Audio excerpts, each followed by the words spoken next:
Hello students of sixth standard. चलिए आज हम साइंस का सेकंड लेसन है द लिविंग वर्ल्ड वह देखेंगे। इसे स्टार्ट करने के पहले मैं आप सभी से रिक्वेस्ट करना चाहती हूँ कि अगर आप मेरे इस चैनल पर नए हैं तो प्लीज़ मेरे इस चैनल को सब्सक्राइब कीजिए और इन वीडियोस को ज़्यादा से ज़्यादा शेयर कीजिए जिससे बहुत सारे बच्चों का फ़ायदा हो सके। अभी तक आप लोगों ने बहुत अच्छी तरह से इन वीडियोस को लाइक किया है और सब्सक्राइब किया है और मैं आगे भी आप लोगों को इसी तरह से एक्सप्लेनेशन और क्वेश्चन आंसर्स हर सब्जेक्ट्स के प्रोवाइड करूँगी।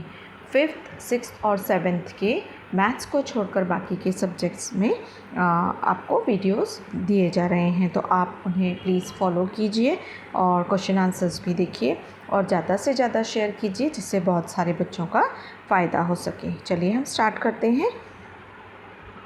The living world, characteristics of living things. अब हम लिविंग थिंग्स के क्या क्या कैरेक्टरिस्टिक्स हैं उनके बारे में देखेंगे। यहाँ पर हमें एक पिक्चर दिखाया गया है, देखिए यहाँ सी द पिक्चर और यहाँ list the things seen in the picture, से वेदर दे आर लिविंग और नॉन लिविंग।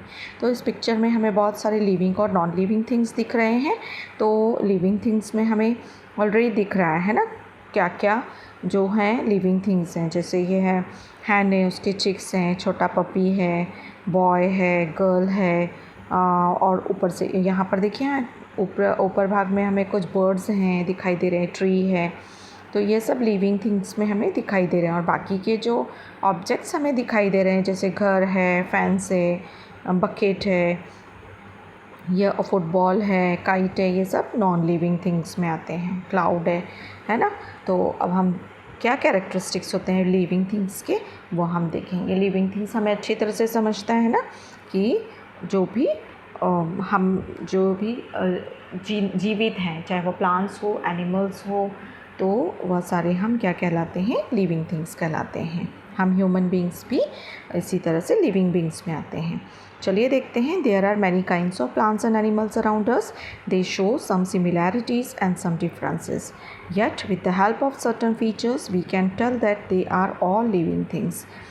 कुछ ऐसे प्रकार के प्लांट्स हैं और एनिमल्स हैं हमारे आसपास जो हमें इस तरह से कुछ सिमिलैरिटीज़, समानता दिखाते हैं और कुछ हमें कुछ अंतर दिखाते हैं, डिफरेंसेस दिखाते हैं। Yet with the help of certain features, फिर भी कुछ फीचर्स, विशेषताओं के आधार पर हम कह सकते हैं कि ये लिविंग थिंग्स हैं या नहीं है। तो लिविंग थिंग्स हमें समझ में आते हैं, प्लांट्स हो, एनिमल्स हो, तो ये कैटेगरीज लिविंग थिंग्स की कहलाती हैं। These features are not seen in non-living things, और ये जो features हैं वो non-living things में हमें नहीं दिखाई देते। Such features are said to be the characteristics of living things. Let us study these characteristics. तो हम अभी characteristics क्या हैं living things के वह देखेंगे। अभी देखिए यहाँ पर हमें ग्रोथ के बारे में एक पिक्चर दिया गया है ना। What differences do we see between the young ones and the adults in the picture? तो हमें यहाँ पे ग्रोथ होती हुई दिखाई दे रही है। पहले देखिए छोटे से एक बॉय है और गर्ल है, फिर उनकी ग्रोथ किस तरह से हो रही है ना। और उसी तरह एक एनिमल भी दिखाया गया है और किस तरह से उसकी भी स्टेजेस हैं। तो इस तरह से हम जो है लिविंग थिंग्स की ग्रोथ होती है, ठीक है ना। So a baby grows up to become an adult person, woman or man. During the period of its growth, the baby gains in height, weight and strength. जैसे जैसे ग्रोथ होती है तो वो जो बेबी होता है, चाहे वो बॉय हो या गर्ल हो, उसकी हाइट, वेट और स्ट्रेंथ में ग्रोथ होती जाती है। In the same manner all animals grow into adults in a certain period. इसी तरह से जो एनिमल्स होते हैं वो भी ग्रो होते जाते हैं। Generally human require 18 to 21 years for this growth, और जनरली जो ह्यूमन्स होते हैं उन्हें 18 से 21 ईयर्स लगते हैं ग्रोथ होने के लिए। Find out how long it takes for a young one of hens, cows and dogs to grow into adults. इसी तरह हम हैन की, काऊ की और डॉग की ग्रोथ के बारे में भी जान सकते हैं। यहाँ देखिए हमें एक प्लांट के बारे में बताया, सैपलिंग इन अ पॉट। ये एक एक्टिविटी है, इसे हम देखेंगे। Tie a thread to the tip of a potted sapling, keep the thread stretched and tie it to a peg or nail about the plant. What do you observe after 10 to 15 days? देखिए यहाँ पर हमें दो picture दिखाए गए हैं ना। एक जो है पिक्चर में जो सैपलिंग है उसको एक धागे से बांधकर इधर हुक में एक ऊपर स्ट्रेच करके उसे अटका दिया गया है। कुछ समय के बाद हम क्या देखते हैं सेकंड पिक्चर में कि जैसे जैसे प्लांट ग्रो होता है, ये जो स्ट्रिंग है, ये जो धागा है, वो लूज़ पड़ता जाता है। क्यों लूज़ पड़ता है? क्योंकि प्लांट में ग्रोथ हो रही है, तो ये हमें ग्रोथ बताती है, प्लांट की ग्रोथ बताती है। So what tells that the plants has grown taller? ये हमें कैसे पता पड़ता है कि प्लांट्स टॉलर हो रहे हैं, है ना? In all plants it is mainly the width and height of the stem that grow. मतलब जो प्लांट है उसकी विड्थ में और उसकी हाइट जो है उसमें ग्रोथ होती जाती है। As they grow some plants develop branches while others do not. कुछ जो प्लांट्स होते हैं उनकी ब्रांचेस भी डेवलप होती हैं और कुछ जो होते हैं उनमें वह सीधे पौधे के रूप में बढ़ते हैं। दो all living things grow, animals grow only for a certain period. Living things जब बढ़ते हैं तो एनिमल्स जो हैं कुछ सर्टन पीरियड के लिए उनकी ग्रोथ होती है। Plants on the other hand grow as long as they live. Plants भी तब तक बढ़ते हैं जब तक वह जीवित रह सकते हैं। The growth of living things occur from with in the body, which means that growth occurs in all parts of the body. The growth of living things occurs from within the body. growth जो है उनकी body में ही होती रहती living things की, which means that growth occurs in all parts of the body. अब ऐसा नहीं है कि हमारे जैसे एनिमल बीइंग को हम देखेंगे कि सिर्फ एक ही हाथ बढ़ रहा है या एक ही पैर बढ़ रहा है, ऐसा नहीं होता है, लेकिन समान रूप से सभी भागों में एक जैसा डेवलपमेंट होता है, एक जैसी ग्रोथ होती है ना। इसी तरह से देखिए यहाँ पर ग्रोथ इन बनियान एंड कोकोनट ट्री, तो पहले जो सैपलिंग होता है फिर धीरे धीरे स्टेम बनता है उसका, फिर ब्रांचेस आती हैं, सब में एक तरह से ग्रोथ होती है। तो यहाँ पर हमें ग्रोथ इन बनियान एंड कोकोनट ट्री दिखाया गया। देखो बनियान ट्री और कोकोनट ट्री की ग्रोथ किस तरह से होती है, ठीक है ना। उसके बाद food is necessary for growth. अब प्लांट्स बढ़ते तो हैं लेकिन उनको बढ़ने के लिए किस चीज़ की ज़रूरत होती है, तो ये अब हम देखेंगे। Plants make their own food in sunlight. Plants अपना फूड बनाते हैं सनलाइट में। Plants produce food from water, nutrients in the soil and the carbon dioxide present in the air. Plants जब अपना फूड बनाते हैं तो वह पानी और न्यूट्रिएंट्स जो है वो सॉइल में से लेते हैं और कार्बन डाइऑक्साइड कहाँ से लेते हैं? एयर में से। This process takes place in the leaves of the plants. और ये जो प्रोसेस होती है वो प्लांट्स की लीव्स में होती है, पत्तों में होती है। It is brought about in the presence of sunlight with the help of chlorophyll in the leaves. और ये जो फूड प्रोसेस होती है, फूड बनाने की जो प्रोसेस होती है वह सनलाइट के प्रेजेंस में होती है, सूर्य प्रकाश में बनाते हैं। और किसकी सहायता से? कि लीव्स में क्लोरोफिल नाम का एक जो है एक पदार्थ होता है और उस क्लोरोफिल से यह जो है सब्सटेंस होता है और इस सब्सटेंस के द्वारा ये अपना फूड बनाते हैं। This process of food production is called photosynthesis. और ये जो पूरी प्रोसेस होती है फूड प्रोडक्शन की उसे फोटोसिंथेसिस कहा जाता है। During this process plants give out oxygen. और इस प्रोसेस में प्लांट्स ऑक्सीजन जो है बाहर छोड़ते हैं। Plants appear mainly green in colour due to the chlorophyll in them. और प्लांट्स जो है ग्रीन कैसे होते हैं? क्योंकि इसमें क्लोरोफिल पाया जाता है। देखिए यहाँ फोटोसिंथेसिस का पिक्चर दिया है कि वाटर एंड न्यूट्रिएंट्स जो है यह सॉइल में से ले रहा है प्लांट, है ना, और एयर में से कार्बन डाइऑक्साइड ले रहा है, सनलाइट भी ले रहा है और फूड बना क्लोरोफिल की सहायता से फूड बना रहा है। और रिलीज़ क्या हो रही है? बाद में ऑक्सीजन रिलीज़ हो रही है, ठीक है। So this is the picture of photosynthesis. अभी यहाँ पर देखिए intake of food by animals. अब फूड किस तरह से इनटेक करते हैं? कौन? एनिमल्स किस तरह से फूड लेते हैं। Animals however do not have chlorophyll. अब एनिमल्स में तो क्लोरोफिल नहीं होता है, they do not produce their own food. वो अपना फूड खुद से नहीं बना सकते। They search for food. और वो अपना फूड ढूंढते हैं। Animals such as goats, sheep, horses eat grass, while wild animals such as tigers and lions meet their need for food by hunting other animals which live on plants। तो ये जो रहते हैं एनिमल्स जैसे गोट है, sheep है, horses है, वो क्या खाते हैं? घास खाते हैं, ग्रास खाते हैं। और वाइल्ड एनिमल्स सच एज जैसे टाइगर हो गए, लायन हो गए, वो अपना फूड का जो नीड है वो हंटिंग के द्वारा, शिकार करने के द्वारा अपना जो है फूड लेते हैं। Other animals which live on plants. और ये हंटिंग करते हैं किसकी? कि जो एनिमल्स प्लांट्स पर निर्भर होते हैं, ऐसे एनिमल्स की यह शिकार करते हैं। कौन? टाइगर और लायन, ठीक है। तो इस तरह से intake of food by animals जो देखिए यहाँ पिक्चर दिखाया गया ऊपर, है ना, हॉर्स जो है वो ग्रास ले रहा है, टाइगर ने शिकार पकड़ा हुआ है, देखो हंटिंग की है और यहाँ पर जो कॉक और हैन है वो इंसेक्ट्स खा रहे हैं।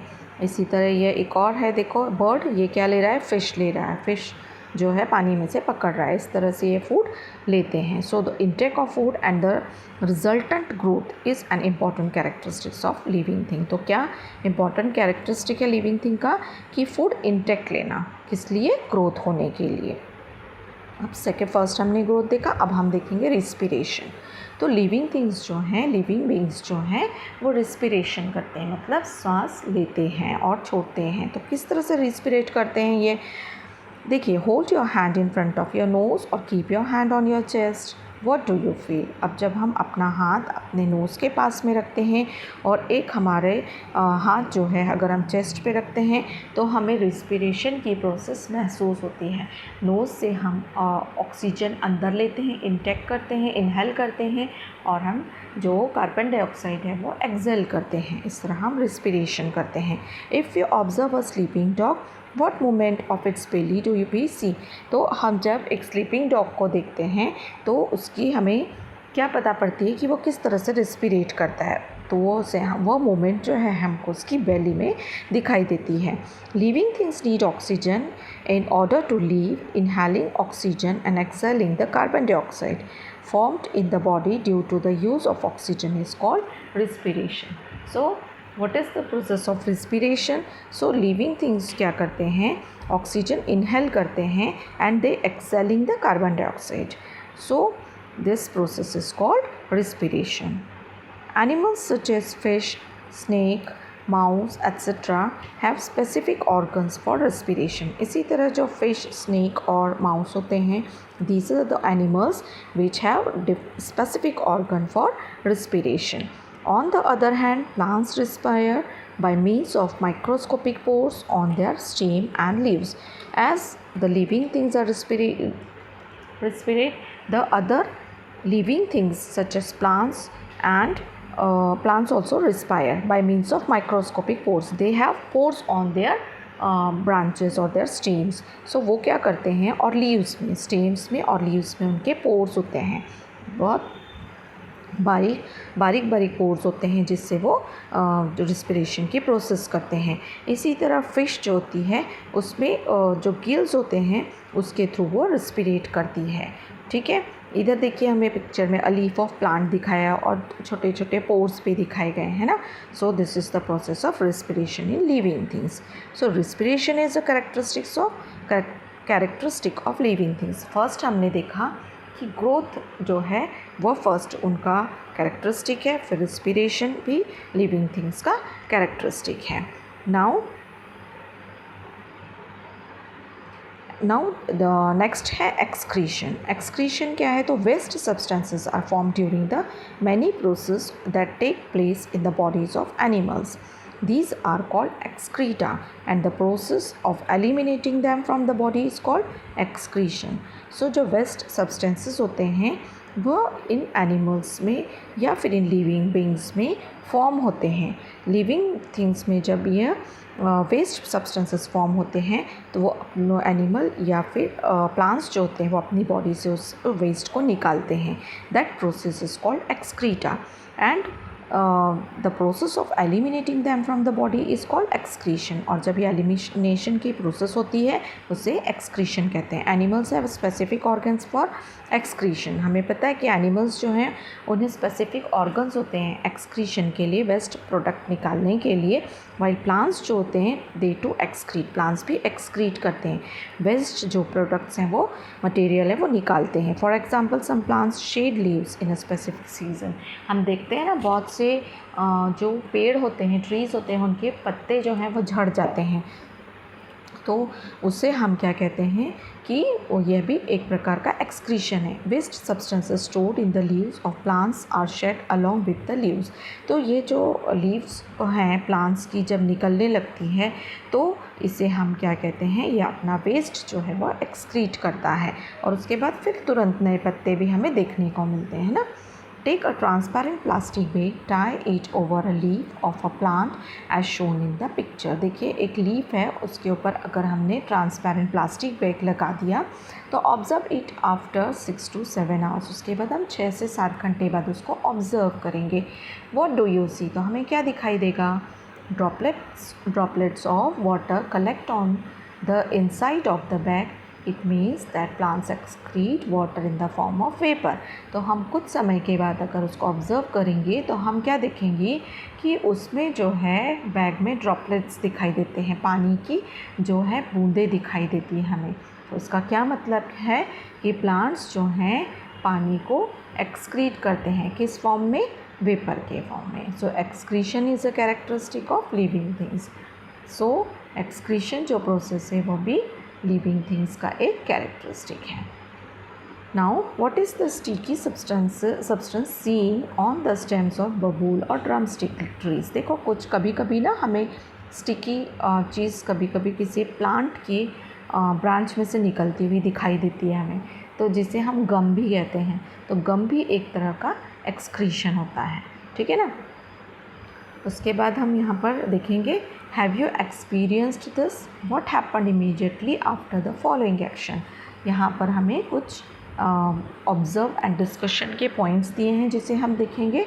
Light flashed suddenly into your eyes. अगर अचानक से हमारे आँख के सामने एक कोई ज़ोर से टॉर्च का लाइट चमका दे तो अचानक हमारी आँखें क्या होती हैं? बंद, एकदम से बंद हो जाती हैं, है ना. Suddenly you felt a pin prick. और अगर अचानक से हमें कोई पिन प्रिक हो जाती है, यानी ज़ोर से कोई सुई चुभ जाती है तो हमें दर्द महसूस होता है ना, एकदम से हम आउच कर देते हैं. The leaves of the mimosa plant were touched. और इसी तरह एक मिमोसा प्लांट होता है, अगर हम उसके पत्तियों को टच करते हैं ना तो तुरंत सिकुड़ जाती हैं. At sunset lamps on the street और courtyard are lit and insects gather around the lamps. इसी तरह से सनसेट होने के बाद अगर कहीं लाइट्स चल रहे हों तो उसके आसपास हमें बहुत सारे कीड़े जो हैं, इंसेक्ट्स जो हैं वो जमा हुए दिखाई देते हैं. तो यह सब क्या होता है, इसका मतलब क्या है? तो वो अब हम देखेंगे. Responsiveness to stimuli and movement. मतलब अगर किसी भी चीज़ को देखकर अचानक से हमने उसको रिस्पॉन्स किया तो उसे हम क्या कहते हैं? एकदम से चेतना आना. और that is called responsiveness to stimuli. एकदम से हम लोग आश्चर्य में पड़ जाते हैं या कभी एकदम से हमारे मुंह से आउच करके निकल जाता है.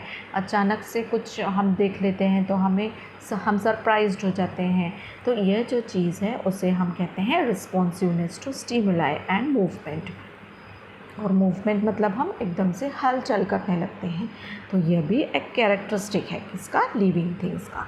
Living things act in various ways when responding to a stimulus. एकदम से हम इसे चेतना क्षमता कहते हैं कि हमारे इसमें चेतना क्षमता होती है, एकदम से हमें किसी भी चीज़ का एहसास होने लगता है. तो इस जो चीज़ इस कैरेक्टरिस्टिक को हम रिस्पॉन्डिंग टू अ स्टिमुलस कहते हैं. If we suddenly enter a cow shed the cows and buffalo stand up. एकदम से हम कहीं बहुत सारी गाय बैठी हुई और एकदम से अचानक उनके सामने जाकर खड़े हो जाए ना तो वो फटाफट हमको देखकर खड़ी हो जाती है, रिस्पॉन्स करती हैं. बिगिन टू मूव, वन और टू में इवन स्टार्ट मूविंग. और कोई तो चिल्लाने लगती हैं और कोई वहाँ से भागने या चलने लगती हैं.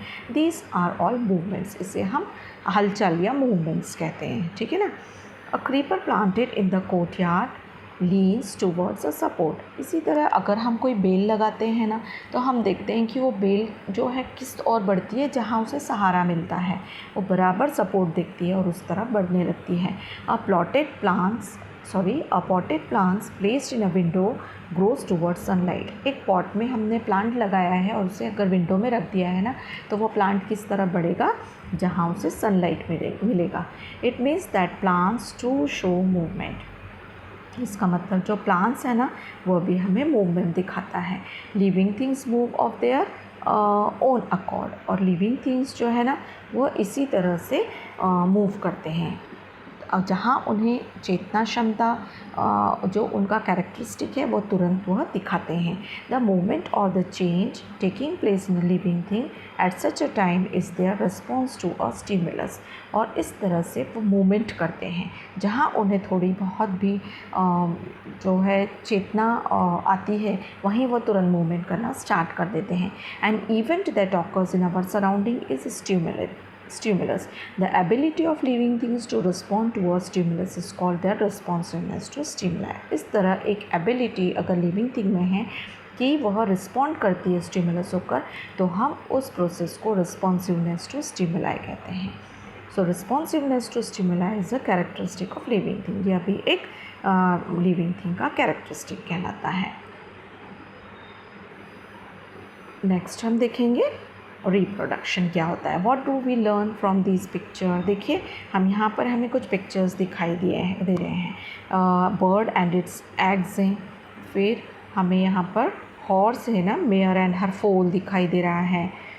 रोज़ कटिंग करके हमने जो यहाँ पर लगाया है देखो, और वो भी नया प्लांट बनेगा, ठीक है ना। और ब्रायोफिल्म यह भी एक प्रोसेस है। देखिए एक इसमें से दूसरे पौधे का बनना, एक पौधे से दूसरे पौधे का बनना। So this process is called reproduction. Living things produce other living things like themselves. जो लिविंग थिंग्स होते हैं वो प्रोड्यूस करते हैं अपने ही जैसे नए सजीव को, नए लिविंग बीइंग को। Some animals give birth to their young ones. कुछ एनिमल्स होते हैं वो अपने यंग वन को बर्थ देते हैं, मतलब जन्म देते हैं। सम ले एग्स। कुछ जो बर्ड होते हैं वो एग को ले करके उसमें से छोटा सा पिल्लू जो है वो बर्थ होता है, उसका बर्थ होता है। There young once hatch out of eggs. और इस तरह से जो बर्ड होते हैं उनके यंग वंस जो हैं वो एग में से निकलते हैं। New plants are produce from the seeds. नया जो प्लांट होता है वो सीड में से निकलता है। स्टेम्स और लीव्स ऑफ द प्लांट। कभी कभी स्टेम में से नया प्लांट निकलता है, जैसे कि हम स्टेम लगाते हैं ना, रोज़ प्लांट वगैरह की कटिंग करके उसकी स्टेम लगा देते हैं तो नया पौधा बन जाता है। और कभी कभी लीव्स से भी नया प्लांट बनता है। The process by which a living thing generates a new living thing like itself is called reproduction or procreation. So वह प्रोसेस जिसमें नया कोई जीव जो है बनता है that is called reproduction. So reproduction is a characteristic of living thing. इस तरह reproduction भी एक जो living thing का characteristic कहा जाता है। So देखिए यहाँ पर हमें कुछ और पिक्चर दिए हैं लाइफ स्पैन के, है ना, किस तरह से लाइफ स्पैन होती है। और definite life span. At a certain stage of life living things become capable of reproduction. देखिए पहले तो छोटे यंग वन होते हैं, फिर थोड़ा थोड़ा ग्रोथ होती है उनकी, फिर वो अपने यंग वन जब ग्रोथ पूरी तरह से हो जाती है तो अपने जैसे यंग वन को बर्थ देते हैं, है ना। तो जो प्रोसेस है उनकी, देखिए certain stage of life living things become capable of reproduction. एक सर्टन स्टेज के बाद वो रिप्रोडक्शन करने के लायक हो जाते हैं।